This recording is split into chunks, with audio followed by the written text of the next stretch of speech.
Assalamualaikum warahmatullahi wabarakatuh.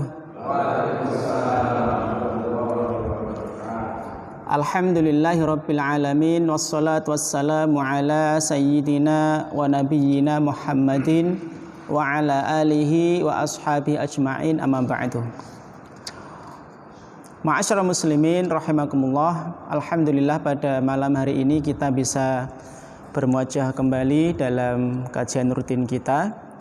Kita masih mengkaji kitab hadis Arba'in An-Nawawi. Kita telah sampai pada hadis yang ke-28. Hadis yang ke-28. Judulnya Luzumus Sunnah Wajtinabul Bid'ah. Komitmen terhadap sunnah dan menghindari bid'ah. An Abi Najihin Al-Irbad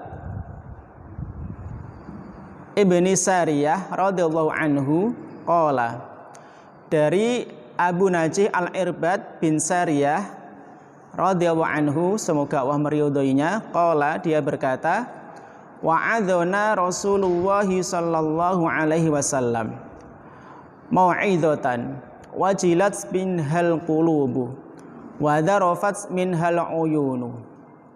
Rasulullah sallallahu alaihi wasallam pernah memberikan nasihat kepada kami dengan nasihat yang membuat hati menjadi luluh dan mata berderai air mata. Fakulna, kemudian kami berkata, ya Rasulullah, wahai Rasulullah, ka'annaha mau'idatu muwaddi'in, seolah-olah ini nasihat perpisahan. Fa'ausina, maka berilah wasiat kepada kami.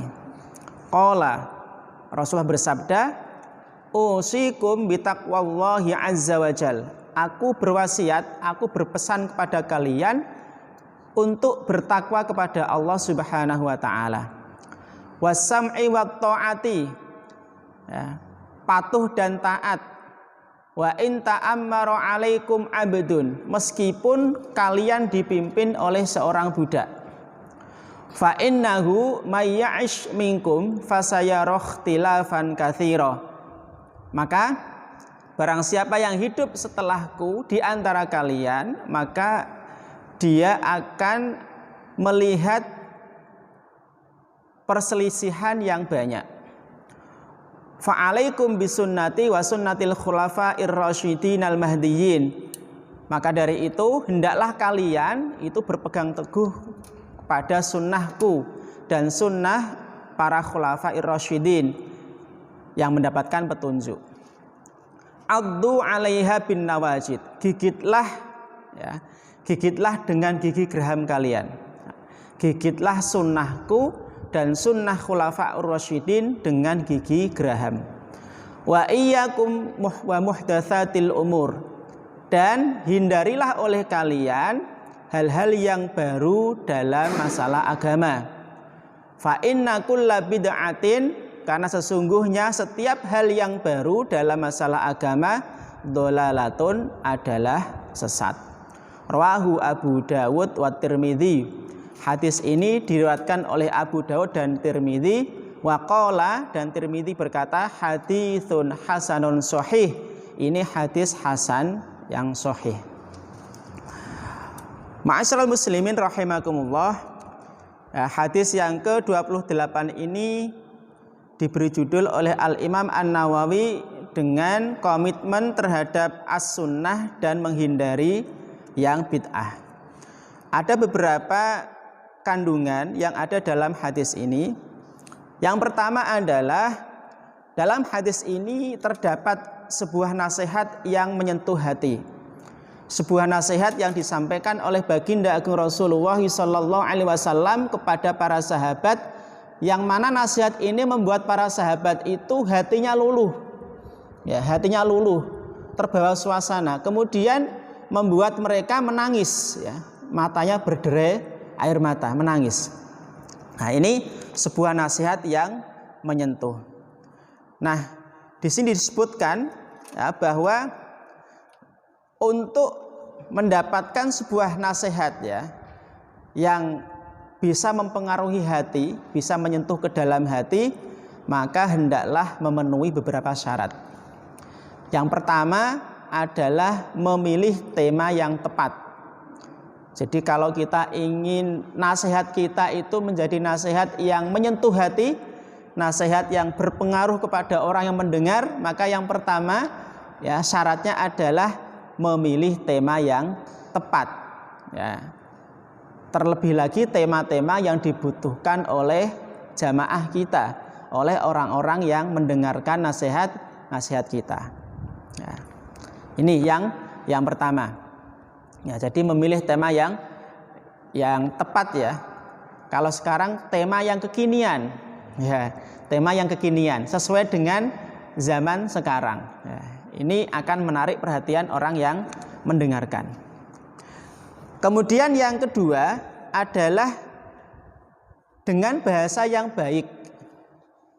Ya.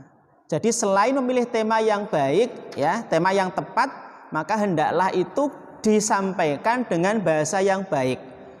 Kalau temanya sudah bagus, sudah tepat, tapi disampaikan dengan bahasa yang kurang baik, dengan bahasa-bahasa yang mohon maaf cenderung kasar, arogan, ya ini tentu tidak membuat audien atau orang yang mendengar itu menjadi tertarik.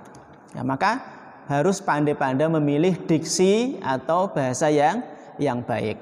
Nah, tentunya ini juga disesuaikan dengan jamaahnya. Wah, jamaahnya orang kampung pakai bahasa-bahasa intelek ya, bahasa-bahasa yang level tinggi ya, nggak paham.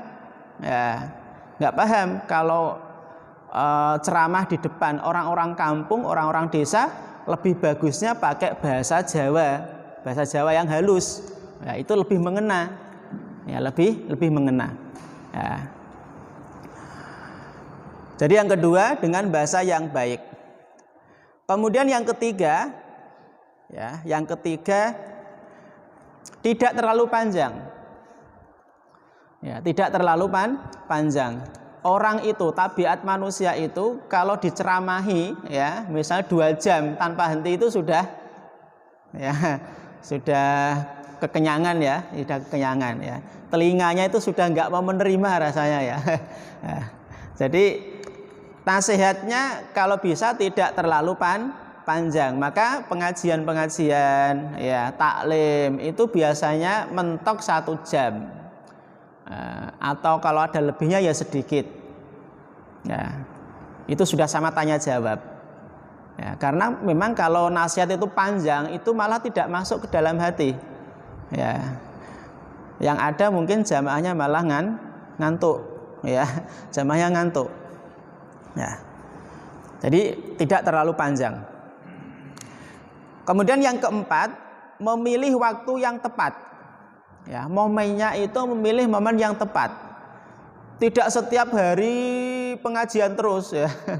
Kecuali kalau pesantren beda ya. Beda. Ya, pesantren memang kan seperti itu kurikulumnya. Ya, sekolah kan seperti itu. Tapi kalau di masyarakat ya menyampaikan nasihat pengajian itu tidak harus setiap hari ya. Karena diriwayatkan ya dari dalam sebuah riwayat disebutkan bahwa Abdul bin Mas'ud itu memberikan nasihat, memberikan kajian itu 1 pekan sekali, yaitu setiap hari Kamis. Ya, setiap hari Kamis. Ini kelasnya sahabat loh ya, kelasnya sahabat seperti itu. Jadi yang namanya manusia, ya itu juga rata-rata sama. Kalau dinasihati bendino, ya itu ya kira-kira mungkin masuk telinga kanan, keluar dari telinga kiri, nggak mampir ya, tapi sudah lewat saja ya. Karena apa? Ya setiap hari, ya setiap hari. Nah, maka harus bisa memilih momen yang tepat, waktu yang tepat. Nah, ini 4 hal ya yang harus dipenuhi ketika kita ingin ya nasihat kita itu menjadi nasihat yang berpengaruh, nasihat yang masuk ke dalam hati orang-orang yang mendengarkan. Ma'asyiral muslimin rahimakumullah. Ya, kemudian ciri-ciri pemberi nasihat yang sukses ya, itu seperti apa?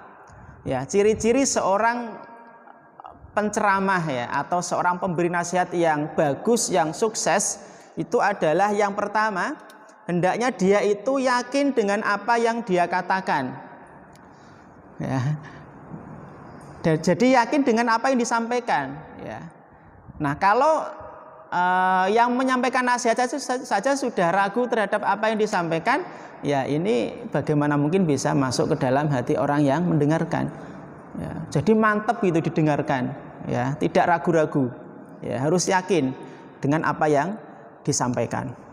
Kemudian yang kedua adalah hatinya bersih ya. Jadi orang yang beri nasihat pada orang lain, nasihat kebaikan pada orang lain, ya tentunya hatinya harus bersih. Ya, ketika hatinya bersih, maka itu akan mudah diterima oleh orang yang mendengarkan. Kemudian yang ketiga adalah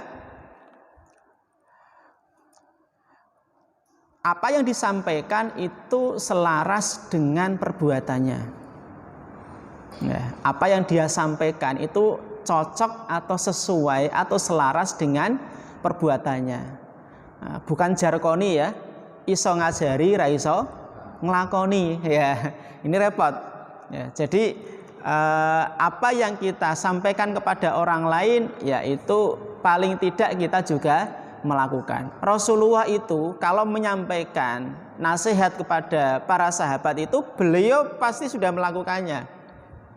Ya, beliau sudah melakukannya ya, karena ketika kita memberikan sebuah nasihat pada orang lain, mengajak orang lain pada kebaikan, tapi ternyata ya perbuatan kita itu bertolak belakang dengan apa yang kita sampaikan, ya ini berbahaya ya. Maka Allah berfirman dalam surat As-Saff ayat 2 sampai 3 ya, ya ayyuhalladzina amanu lima taquluna ma la taf'alun.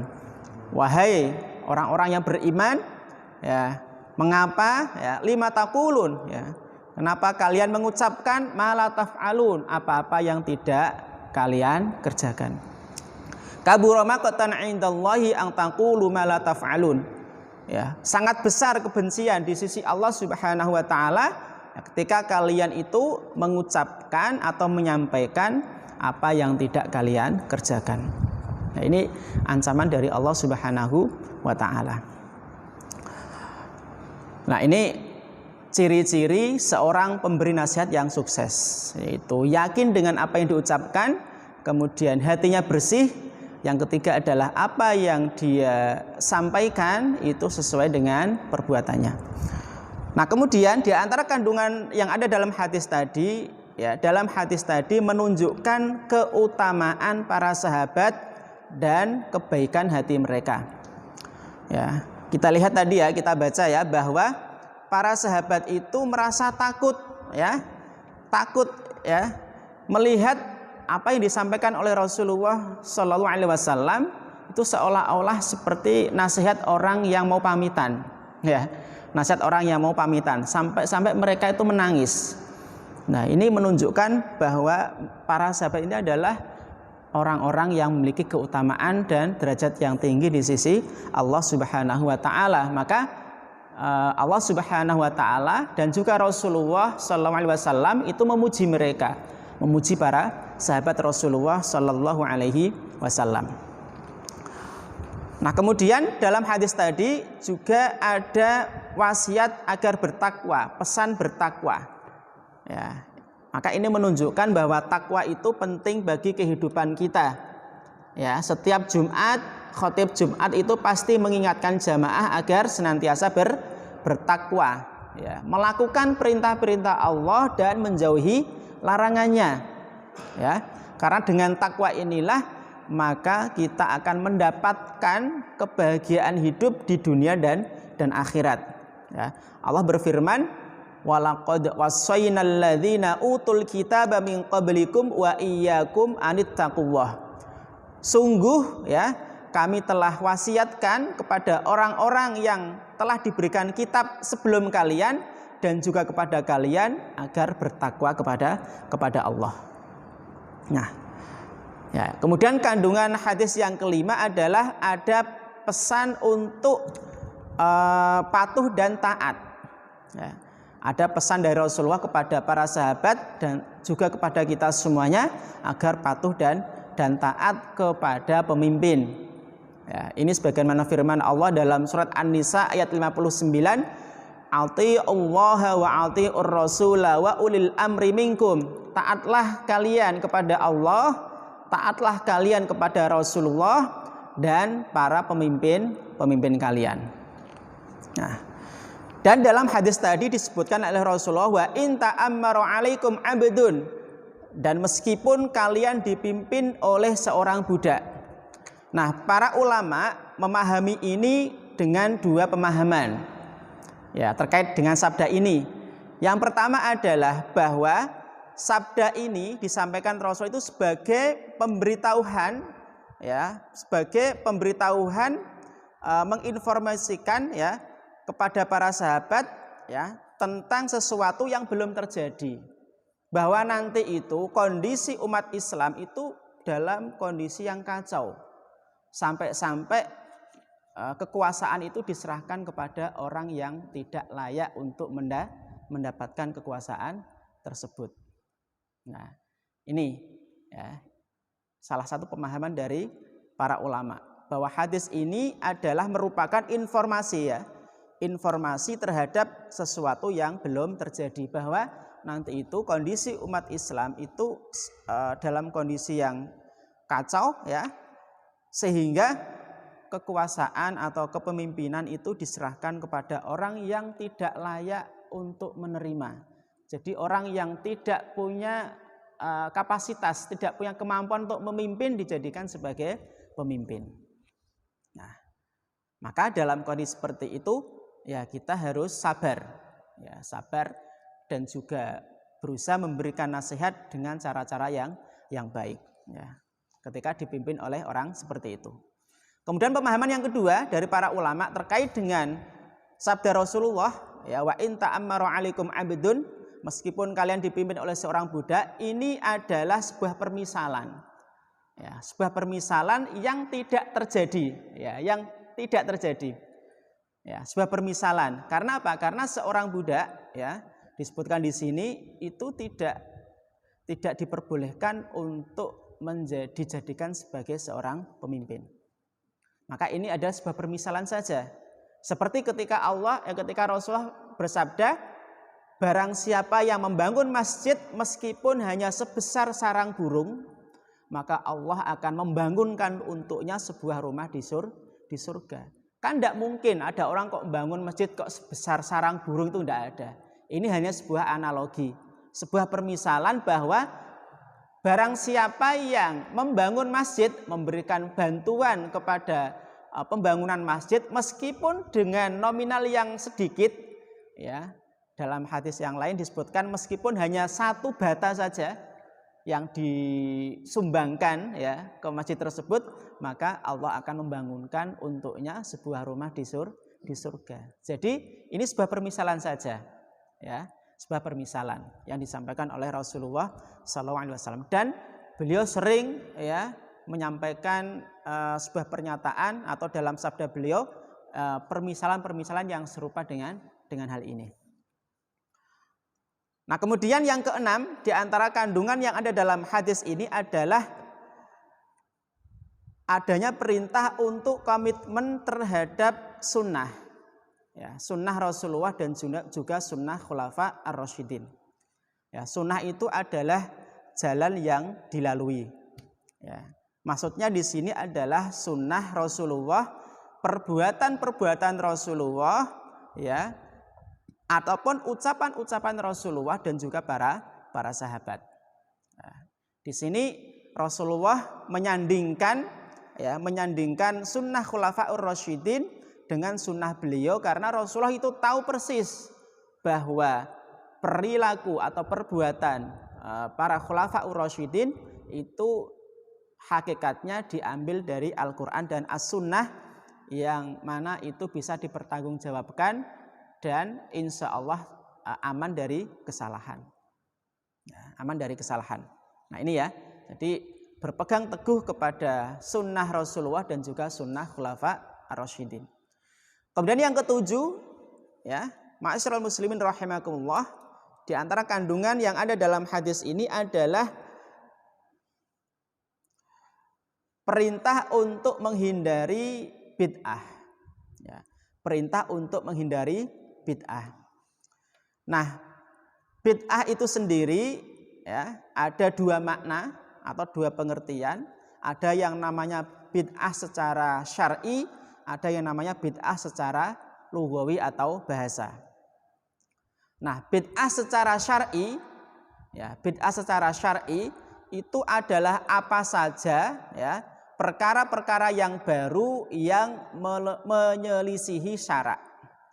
Ya, perbuatan-perbuatan baru dalam agama maksudnya, ya.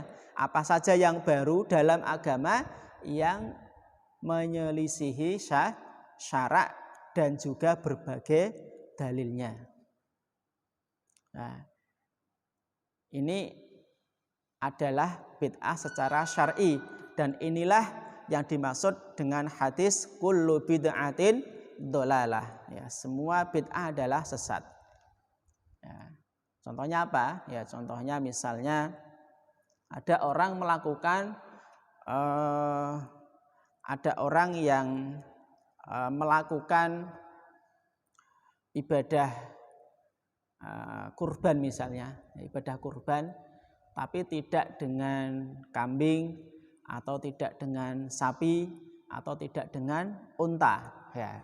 Tapi kurbannya dengan menyembelih 1000 ekor bebek misalnya. Ya, meskipun secara nominal itu lebih mahal dari harga kambing, tapi karena ini tidak ada dalam aturan syariat, maka ini adalah sesat, artinya tidak diterima oleh Allah Subhanahu wa taala. Karena aturannya kurban itu tidak boleh, ya, dengan bebek, ya. Ini contohnya. Nah, kemudian yang kedua bid'ah secara bahasa, yaitu sesuatu yang diciptakan dan sebelumnya itu tidak ada. Nah, sesuatu yang dibuat-buat dan sebelumnya itu tidak ada. Nah, ini yang diistilahkan oleh para ulama dengan istihsan atau perbuatan baik. Ya, perbuatan baik.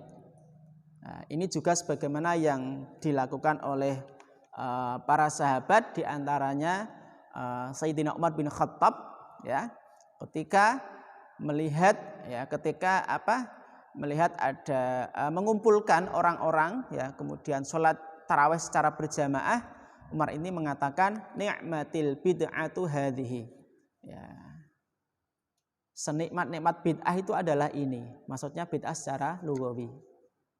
Ya, kemudian misalnya juga penghimpunan mushaf pada masa Khalifah Abu Bakar As-Siddiq. Jadi pada masa Khalifah Abu Bakar As-Siddiq ini mulai dilakukan penghimpunan mushaf, ya. Kemudian juga memerangi orang-orang yang enggan bayar zakat, ya, ini juga ada dalam masa Khalifah Abu Bakar, ya. Ini adalah diantara contoh-contoh bid'ah secara lughawi yang ini dibolehkan. Maka berdasarkan perkataan Umar tadi, Al-Imam Asy-Syafi'i rahimahullah mengatakan al-bid'atu bid'atan. Bid'ah itu ada dua bid'ah. Bid'atun mahmudah, ada bid'ah yang terpuji. Bid'atun mahmudah, bid'ah yang terpuji. Wa bid'atun mazmumah, dan bid'ah yang tercela. Nah, beliau mengatakan fama wafaqas sunnata fahuwa mahmud. Maka apa saja yang sesuai dengan sunnah maka itu terpuji. Wa ma khalafas sunnah fahuwa madmum, dan apa saja yang menyelisih sunnah maka itu termasuk bid'ah yang tercela. Nah, ini Al-Imam Asy-Syafi'i dan banyak ulama, ya, ulama yang menyampaikan tentang macam-macam bid'ah ini, ya, sebagaimana yang disampaikan oleh Al-Imam Asy-Syafi'i rahimahullah. Ma'asyiral muslimin rahimakumullah.